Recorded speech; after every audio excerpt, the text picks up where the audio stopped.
আসসালামু আলাইকুম। আবারও একটা নতুন ভিডিওতে হ্যালো। তো অনেক দিন পরে চলে এলাম একটা নতুন ভিডিও নিয়ে।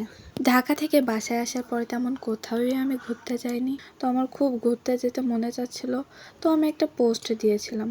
তো আমার ভাই আমাকে নক দিয়ে বলল, চা খেতে যাবি? তো যেই ভাবনা সেই কাজ, আমরা চলে আসলাম আমাদের এখানে ফেমাস চায়ের দোকানে, যেটাকে আমরা বাগের চা বলি। এখানে সবসময়ই এমন সাজানো থাকে, তবে ঈদ বলে একটু বেশিই সাজানো। অনেক সুন্দর ডেকোরেশন করা ছিল। এখানে এসে আবার আমার ফ্রেন্ড আর তার হাজবেন্ডের সাথে দেখা। তো এটা তার বাচ্চা, মাশাল্লাহ। তো ভাইয়া ফার্স্টেই নিয়ে আসলো পেপসি। তো নিয়ে আমি খাওয়া শুরু করে দিলাম। তারপরে চলে আসলো ফুচকা। মিষ্টি টক ছিল না, ঝাল টক আমি আবার পছন্দ করি না, এজন্য আমি আর ফুচকা নিলাম না। তবুও তাদের থেকে 1-2 পিস খেয়ে নিলাম। আমি নিয়েছিলাম এই ইয়াম্মি চটপটিটা, যেটা দেখেই মুখে পানি চলে আসছে, তেমনই অসাধারণ ছিল খেতে। এখানে আমি আবার একটু ভিডিও ক্লিপ নিচ্ছিলাম।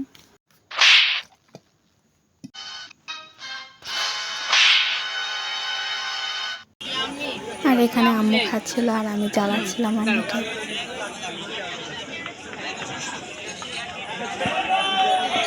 তারপরে চলে আসলো সেই ফেমাস চা, যেটা আমাদের এখানে কম বেশি সবারই পরিচিত। আর এই হলো আমার বড় ভাইয়া, বড় আপু, আর ওই হলো আমার ছোট ভাই, আম্মু।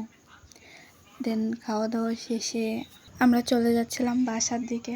আমার 2 ভাই গেল বাইকে, আর আমরা চাঁদের আলো দেখতে দেখতে হাঁটতে হাঁটতে বাসায় চলে আসলাম। তো আজ এই পর্যন্তই।